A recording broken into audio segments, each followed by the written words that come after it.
There are different versions of how Orpheus and Eurydice met and fell in love, but they all agree on one thing: they were a perfect match. One version says that Orpheus was a follower of Apollo, the god of music and prophecy, and Eurydice was a follower of Artemis, the goddess of hunting and nature. They met at a festival in honor of these gods, and they were instantly attracted to each other. Orpheus played his lyre and sang for Eurydice, and she danced and smiled for him. They felt a connection that transcended words, and they decided to get married. Another version says that Orpheus was a son of the muse Calliope, the goddess of epic poetry, and Eurydice was a daughter of the god of rivers Aeschylus. They met at a spring, where Orpheus was resting after a long journey, and Eurydice was bathing with her friends. Orpheus saw her and was captivated by her beauty, and Eurydice saw him and was charmed by his music. They exchanged glances and compliments, and they felt a spark that ignited their hearts, and they decided to get married. No matter how they met, their wedding was a joyful and splendid occasion. The gods and the muses blessed their union, and the flowers and the animals celebrated their love. They lived happily together, in harmony with nature and with each other. They shared their passions and their dreams, and they supported and respected each other. They were the envy of everyone, and they seemed to have everything they wanted. But their happiness was not meant to last, as fate had a cruel twist in store for them. There are different versions of how Eurydice died and what Orpheus did, but they all agree on one thing: they were a tragic accident. One version says that Eurydice was bitten by a snake while fleeing from the god of war Ares, who was in love with her. Ares had seen her dancing in the woods, and he was overcome by lust. He tried to force himself on her, but she resisted and ran away. As she was running, she stepped on a venomous snake, and it bit her on the ankle.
He begged them to let Eurydice go, and he appealed to their compassion and their love.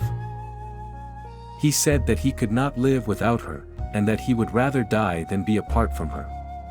He said that she did not deserve to be in the underworld, and that she was too young and too innocent to be among the dead.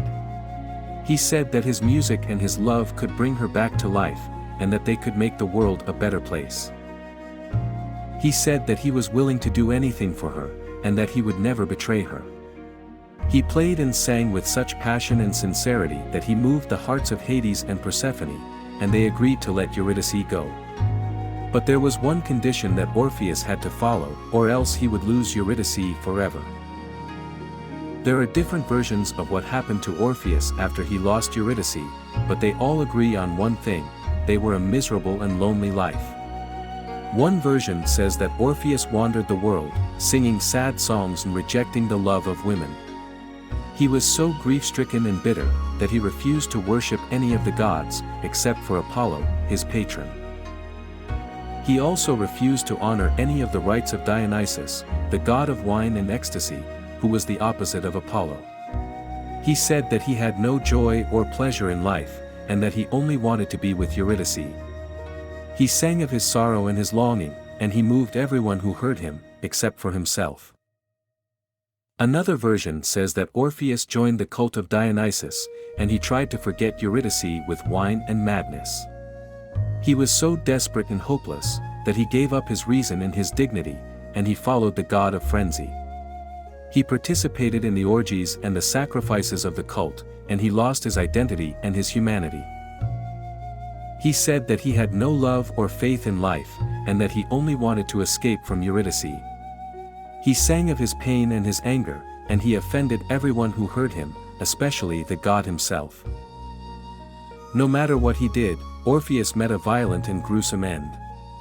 He was killed by the Maenads, the frenzied followers of Dionysus, who were enraged by his behavior. They attacked him with rocks and sticks, and they tore him apart with their bare hands. They threw his limbs and his head into the river, and they burned his lyre. They said that he deserved to die, and that he had insulted the god and the women. They said that he had no music or beauty in life, and that he only wanted to ruin Eurydice. They said that he was a traitor and a blasphemer, and they silenced him forever. But Orpheus was not completely forgotten, and he left a legacy and an influence. His soul and his lyre were carried by the river to the sea, and then to the island of Lesbos, where he was buried and honored by the people. His music and his poetry were preserved and passed down by the muses, who were his relatives and admirers. His story and his message were spread and retold by many artists and writers, who were inspired and moved by his tragedy. He became a symbol and a legend, of the power and the price of love, of the importance and the difficulty of trust, and of the beauty and the sadness of music. There are different versions of how Eurydice felt and what she said, but they all agree on one thing: they were a silent and passive voice. One version says that Eurydice was mute and obedient, and that she followed Orpheus without question or complaint. She said nothing when he looked back, and she said nothing when she was dragged back to the underworld. She accepted her fate, and she waited for Orpheus to come back for her. She loved him, and she forgave him for his mistake. Another version says that Eurydice was angry and resentful, and that she blamed Orpheus for her death and her suffering. She said that he was selfish and foolish, and that he did not trust her or love her enough. But these versions are not the only ones, and they are not the true ones. Eurydice had her own perspective and feelings, and she had her own voice. She was not silent and passive, nor angry and resentful. She was fearful and hopeful, joyful and sorrowful, disappointed and grateful, loving and accepting. She had something to say, and she said it.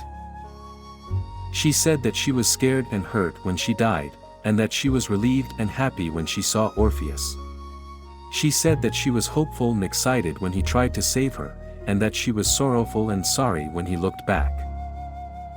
She said that she was disappointed and sad when she was left behind, and that she was grateful and proud of him for his effort.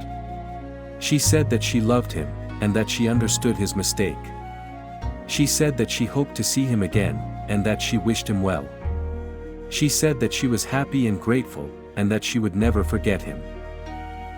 She said this with her voice, and with her eyes, and with her hand. She said this to Orpheus, and to herself, and to the world. She said this with her heart, and with her soul, and with her music.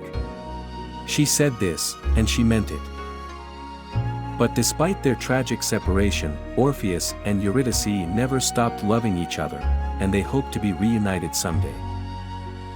We have reached the end of the story of Orpheus and Eurydice, one of the most heartbreaking love stories in Greek mythology. We have seen how they met, how they lost each other, how Orpheus tried to save Eurydice from the underworld, and what happened when he looked back. We have also revealed the most shocking and tragic moment of their story, which changed the fate of Orpheus and the world of music forever.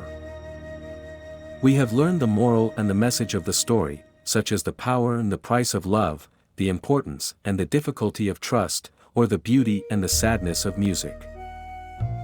What do you think of the story of Orpheus and Eurydice?